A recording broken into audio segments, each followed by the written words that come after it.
Habang umiikot ang bughaw na buhawi ng enerhiya sa kalangitan, si Lin Tianhao ay nakikipaglaban sa loob nito kasama si Xiao Hong. Sa malayo, ang white bear form ni Su Qing ay sumigaw, ang mga mata niyang bughaw. Kailangan kong tulungan siya. Beast form white bear. Ang lupa ay umuga nang biglang lumitaw ang espiritu ng puting oso, binalot ng bughaw na apoy at yelo. Su Qing sumisigaw. Ang dagandong ng kanyang alulong ay umalingaw-ngaw sa buong dungeon. Si Lin Tianhao habang sinusubukang lumaban sa Purple Tornado, ay nagulat. Ha? Bakit may isa pang halimaw? Slime, umatras. Ang slime ay binalot ang kanyang katawan, Lin Tianhao galit at pagod. Putik. Hindi ko sila matanggal. Sa gitna ng kaguluhan, bumaba mula sa ulap ng niebe ang white bear, ang higanting anino nito'y sumalubong sa kanya. Lin Tianhao takot na nagsabi. Tapos na. Ito na ang araw ng kamatayan ko. Bigla siyang napakurap, at namalayan niyang ligtas siya. Ha? Buhay ako. Ayos lang ako. Malakas ang tinig. Lin Tianhao. Pagtindala niya ay nakita niya si Su Qing at nagsabi. Ano pang hinihintay mo? Atakihin mo na sila. Lin Tianhao sigaw niya. Su Qinger. Ang pulang aura ay lumobo at bamalat sa katawan ni Tianhao. Demonic Embrace. Mula sa likod niya, lumabas ang 6 na tentacle-like flame arms ng slime. Nang makita ni Su Qing si Lin Tianhao ay gulat na gulat at hindi makapaniwala. Ito ba talaga ang kapangyarihan ni Lin Tianhao? Muling gumalaw ang 2 zombie giants, ang 2 halimaw ay sabay na umikot, ang mga paa nila'y bumaon sa lupa habang sumisigaw ang isa. Spin. Accelerate. Ngunit bago pa man sila makapagsabay sa atake, isang puting oso ang sumigaw. Lin Tianhao. Bilisan mo. Uulitin nila ang ginawa nila kanina. Ngunit tumawa si Lin Tianhao habang nakatitig sa kanila. HMPH. Akala niyo papayagan ko kayong gamitin ulit ang parehong galaw? Slime. Ang katawan ni Tianhao ay binalot ng 6 na pulang braso ng slime. Demonic Embrace. Full release. Mula sa lupa, pumailan lang ang naglalagablab na apoy na may hugis ng mga tentacle, at sabay-sabay nitong sinunggaban ang mga zombie giants, pinupunit ang kanilang mga armas habang sumisigaw ang mga ito sa sakit. Ang 2 halimaw ay lumipad ng magkahiwalay, nagiging abo sa bugso ng pulang liwanag. Ang white bear ay tumingala, habang unti-unting naglalaho ang kanyang espiritong anyo. Su Qing nakangiti. Ayos. Sa wakas natalo rin sila. Matapos matalo ang mga kalaban, parehong huminga ng malalim sina Lin Tianhao at ang malaking puting oso. Lin Tianhao nakangiti. Buti na lang at dumating si Su Qinger sa oras. Kung hindi, patay na siguro ako ngayon. Habang tumatawa, bigla siyang napatingin sa oso. Lin Tianhao. Pero, bakit ngayon ko lang siya nakitang naging oso?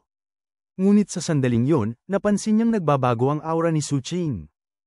Lumabas sa ere ang pulang numerong -4,666 kasunod nito, bumaba ang kanyang HP bar, 4,676 na HP left.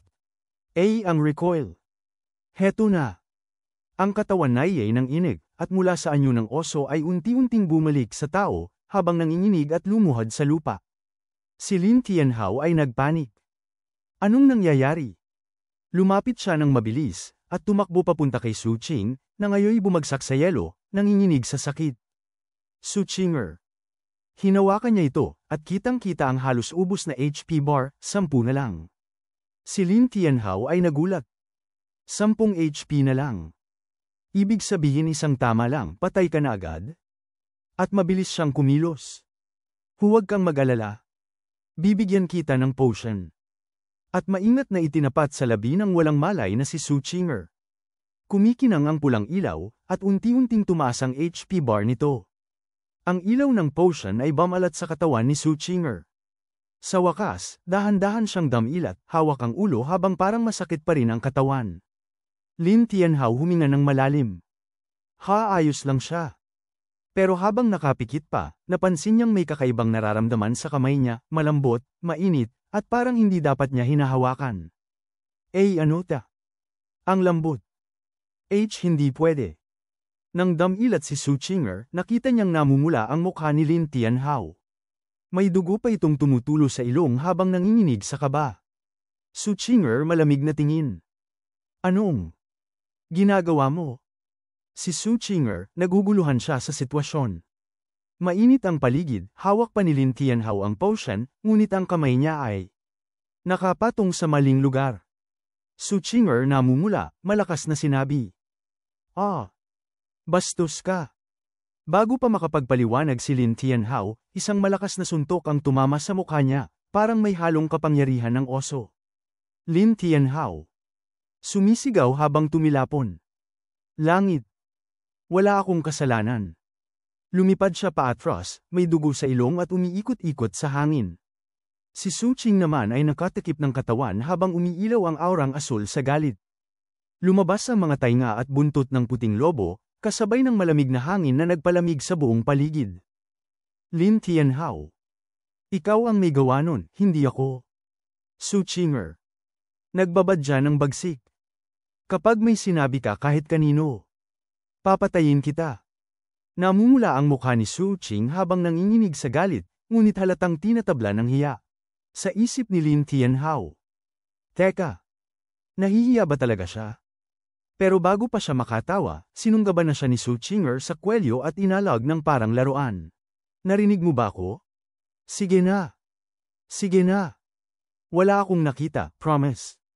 Dahan-daang binitiwan ni Su Chinger ang kwelyo niya, ngunit ang malamig na tingin nito ay halos magyayelo ng kaluluwa. Su Chinger malamig, naglalakad palayo. Mag-ingat ka sa sasabihin mo. Kung ayaw mong mapahamak. Lin Tianhao pinagpapawisan at mahina ang boses. Patay. Seryoso talaga siya. Biglang nagsalita si Su Chinger ng kalmado ngunit malamig pa rin ang tono. Tingnan natin si Li Zhu. Lin Tianhao nagmamadaling sumunod. Huwag kang mag-alala, ginang. Dadalhin ko yan hanggang libingan. Pagdating nila sa may malalaking bato, nakita nila si Li Zhu. Mahimbing na natutulog sa gitna ng nagyayelong kagubatan. Si Lin Tianhao ay napahinto, hindi makapaniwala. Grabe, ang tibay ng loob niya. Ibig sabihin, bilib siya kasi kahit delikado, tulog pa rin ito ng mahimbing. Li Zhu gising. Sabi ni Lin Tianhao. Ngunit imbes na magising ng maayos, napabalikwa si Li Zhu, gulat na gulat at nagtatakip ng mukha. Huwag ninyo akong kainin. Matapos magising ni Li Zhu sa takot, agad siyang pinakalma ni Su Chinger. Kung gusto ka talagang kainin ng halimaw, sa tingin mo ba buhay ka pa ngayon? Nakahinga si Li Zhu ng malalim habang nakikinig kay Su Chinger. Lahat ng halimaw ay nalipol na. Ligtas na tayo ngayon. Mula sa takot, napalitan ng tuwa ang mukha ni Li Zhu. Talaga. Lin Tianhao ngiting pagod. Oo. Ngunit bago pa siya makasagot ulit, biglang niyakap sila ni Li Zhu ng mahigpit. Buhay kayong lahat. Ang saya ko. Lin Tianhao namumula. Lahat yun dahil dumating si Su Chinger sa tamang oras. Pagkatapos ng mahigpit na yakap, muling naging seryoso si Li Zhu. Dapat natin pag-usapan agad kung anong susunod na gagawin. Lin Tianhao. Napansin niyo rin siguro, mas naging delikado ang Black Abyss ngayon. Tama. Dumami ang mga halimaw, at mas malakas na sila kaysa dati. Tahimik ang tatlo habang iniisip ang sitwasyon. Si Li Zhu, kahit takot, ang unang nagsalita. Ano nang gagawin natin ngayon? Si Lin Tianhao, tiningnan niya ang paligid na tila mas lumalalim sa dilim. Sa tingin ko, dapat muna tayong lumabas sa Black Abyss. Hindi pabor sa atin ang sitwasyon. Sumang-ayon agad sina Li Zhu at Su Chinger. Tama. Hindi natin dapat isugal ang buhay natin ng padalos-dalos. Sang-ayon ako. Tumango si Lin Tianhao at inactivate ang system window. Sige. Aalis tayo. Lumabas sa harap niya ang system prompt. Exiting the instance early will result in a level reduction penalty. Confirm exit. Lin Tianhao. Confirm. Ngunit ay laang segundo lang. System exit failed.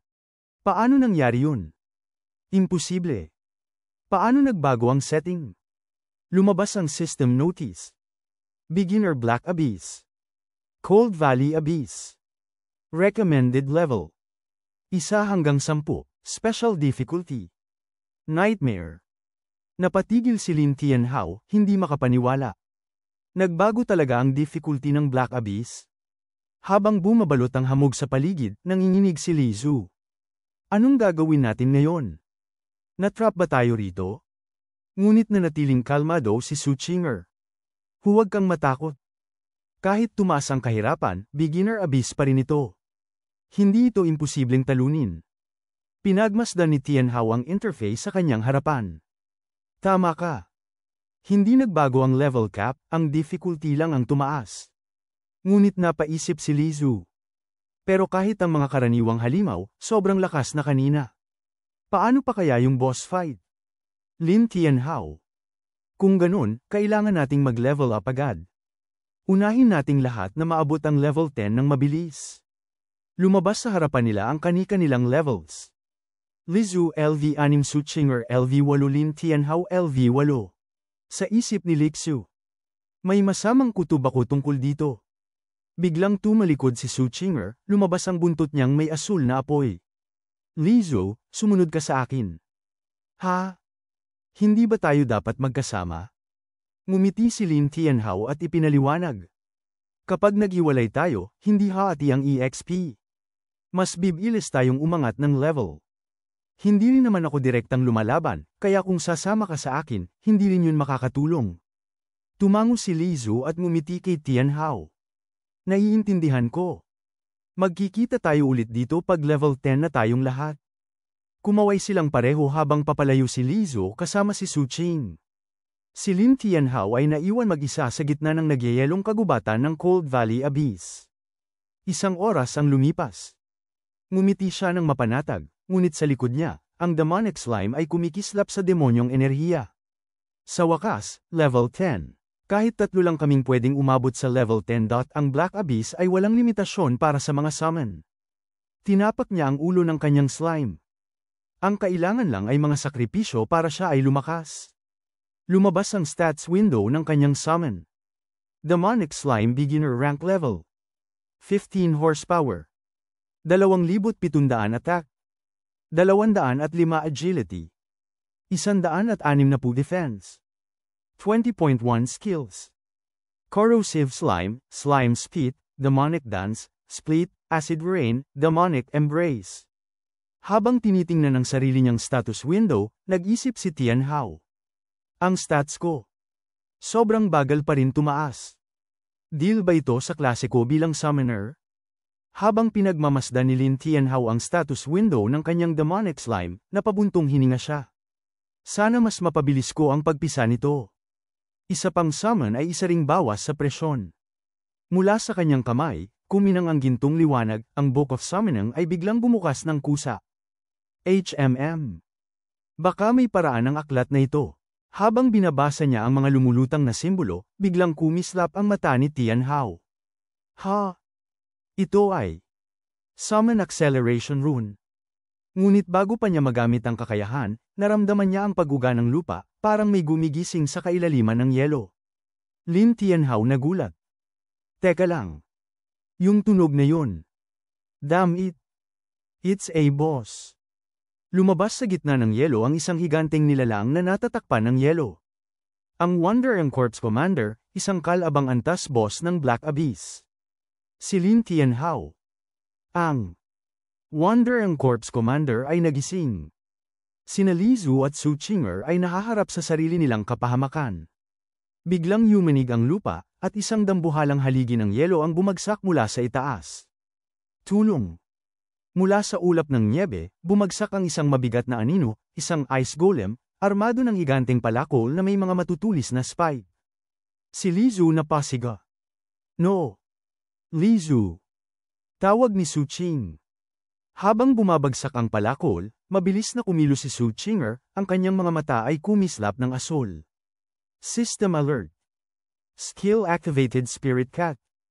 Shadow Step. Sa loob ng isang iglap, ang kanyang anyo ay naglaho na parang anino ng pasang espiritu. Habang tumatakbo sila sa gitna ng nyebe, humina ang liwanag sa paligid ni Su Qinger, ang kanyang aura ay kumukurap-kurap. Oh no! Ubas na ang mana ko.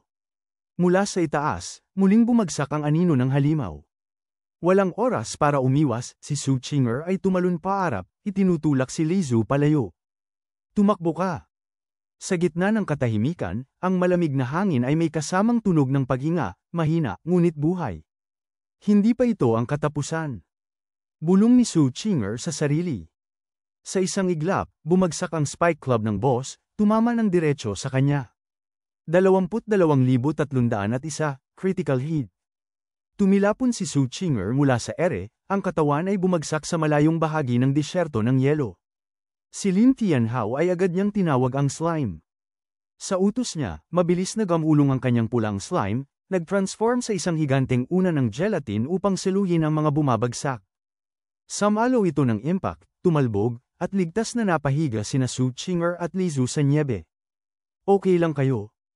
Tanong ni Lin Tianhao. Su Qinger. Cook. Damyugo ang kanyang labi, nanginginig ang buong katawan. Si Li Zu naman ay napahawak sa kanyang dibdib, habol hininga ngunit ligtas. Paglingon ni Lin Tianhao, nakita niya ang braso ni Su Qinger, itim at namamaga, may mga marka ng yelo at lason. Ang braso ko hindi ko raramdaman. Sabi ni Su Qing. Habang ginagamot pa ni Lin Tianhao ang mga sugatang kasama, biglang yumanig ang lupa, isang napakalakas na enerhiya ang sumiklab mula sa yelo. Isang halijing kulay purpura ang sumabog sa ere, si Lin Tianhao ay napalinggan at hindi nakapagsalita sa gulat. Mula sa gitna ng liwanag, isang enormeng paa ang bumagsak sa lupa, nagkalat ng nyebe at usok ng enerhiya. At unti-unting lumitaw ang buong anyo nito, isang nilalang na may balat na kulay abo, at mga mata na nagliliyab sa pulang apoy ng galit. Mag-ingat ka, Lin Tianhao. Ang halimaw na yan. Mas malakas kaysa dati.